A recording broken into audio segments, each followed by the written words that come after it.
Hello, my name's Louisa from Get Creative in Brighton, and this is Emily. And today we're going to be reading you a story entitled Don't Wake the Bear Hare, and it's by Steve Smallman and Caroline Pedler. Now, after we've read this book for you, we're going to do a little bit of nature craft. So today we've been on a little walk, haven't we? Yeah. Just around the block, and we managed to pick up a few bits on the way. Emily, would you like to show the basket?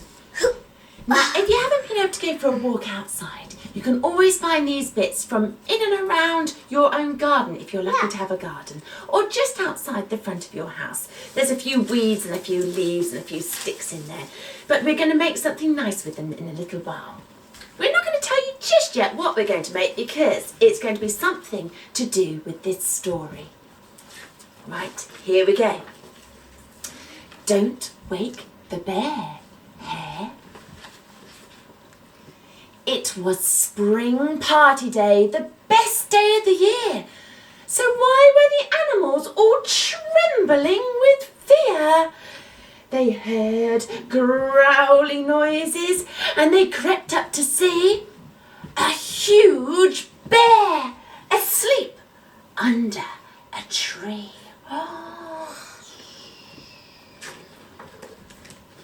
Oh no, they all cried, but our party's today. How can we get ready with him in the way? Oh, wake him up, said a little brown hare. No, they all whispered, please don't wake the bear. There's the picture. Can you see the picture of it just there? Bears, Badger said, are enormous and hairy. If you wake them up, they'll get angry and scary. We still have a party today, though, if we take care.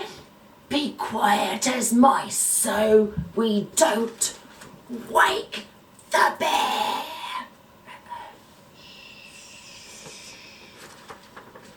So they tippy-toed off without making a peep to fetch party things whilst the bear was asleep. And the ants carried wobbling stacks of dishes and saucers and cups on their backs. They are so strong, aren't they? Have you seen those ants? So strong, amazing creatures. Badger brought in a huge jelly dessert.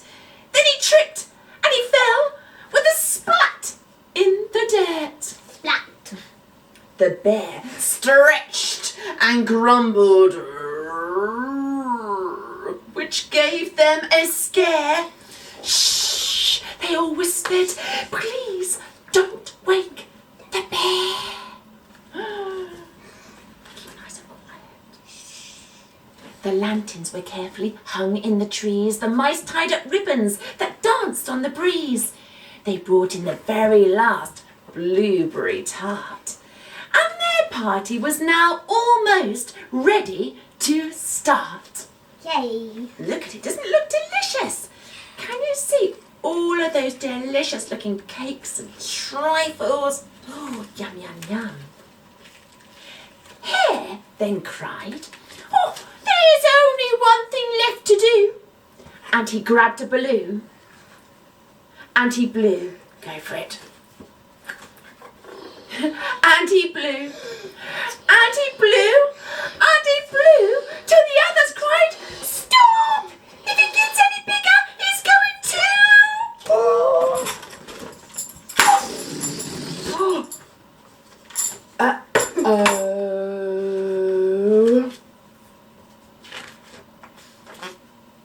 The bear stretched and groaned, and they all held their breath. Then his eyes flickered open and scared them to death. Run and hide! They all cried in despair. Now we're in trouble. We've woken the bear. Oh, quick, get them to hide somewhere. Hide them all behind you.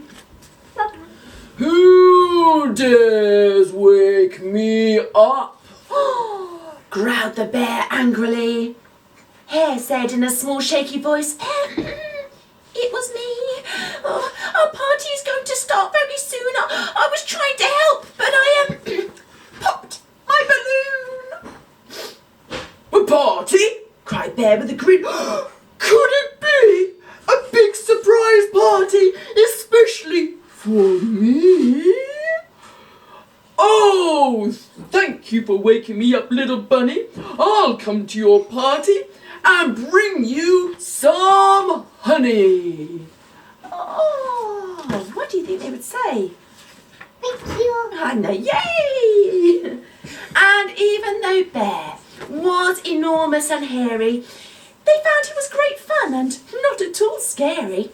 He danced and he partied with everyone there, and they all cheered, hooray, for our new friend, the bear.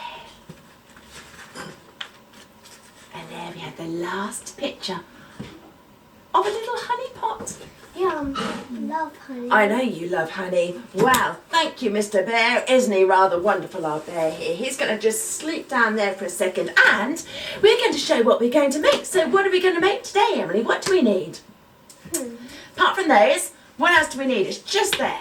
We're going to need a balloon today. So hopefully you might have a balloon somewhere. Ask your grown-up if they've got a balloon. And you're going to need to blow it up, which is always a very, very tricky part. So you need lots of huff and puff, or you can use one of these, which will help you. So we pop this on here like this. Oops. And we hold really, really fast with this. Hopefully this will blow up even bigger. Emily, would you like to blow it a bit more? Yeah, sure. She's going to blow it a little bit more, so we've got one each. And then we're going to use all the bits and bobs that we found from our little walk to decorate our balloon with.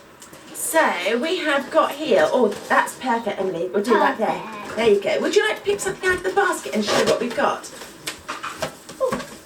There we go. We've got some leaves, there we go, like this, and got some dandelions. Now, you have to be very careful what you pick when you're out and about. So don't go picking lots and lots of flowers, will you? Because you might get told off if you do that.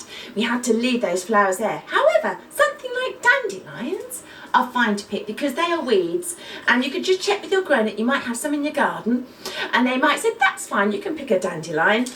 And then you find, now I found these very pretty ones, I think they're forget-me-nots. I found those on the floor, so I didn't pick them, but they are rather lovely, so I thought we could use those today. Droopy. They're a little bit droopy because they really need some water. And some other nice leaves here as well. I found this. It's the skull of the It's a leaf skeleton, yeah, leaf skeleton. They're always rather fascinating and very beautiful if you look at them very closely, almost like cobwebs, aren't they? Yeah. And lots of different leaves as well. So to have a little check of all the leaves that you can find. Look at the different shapes that they have. And yeah, that's like a claw. We managed to find a claw today. That was good find, that was. Wow. So what we're going to do is we're going to use all of these, and we're just going to decorate our balloons.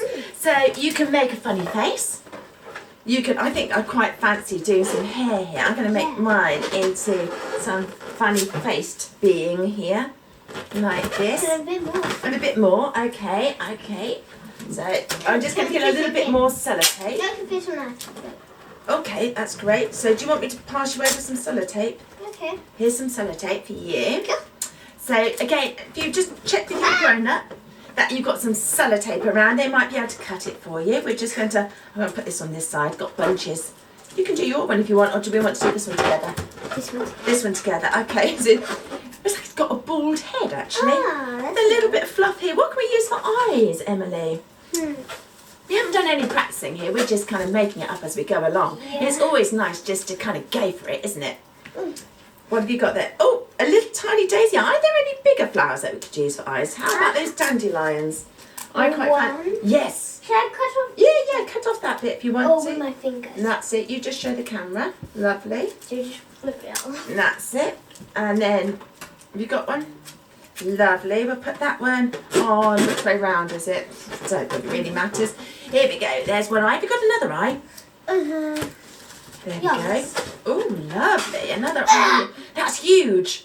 That was a jolly good find that one was. Look at that one. Whoa. And there you go. 2 eyes. What can we use for a nose? A pointy nose. A pointy nose. Okay, so if you take that right up so everybody can see and you show. All right. So we've got another leaf. We've got a long leaf here by the looks of things. So it's going to be a pointy nose here. And what about a mouth? It definitely needs a mouth, doesn't it? What could we use for a mouth there, Emily?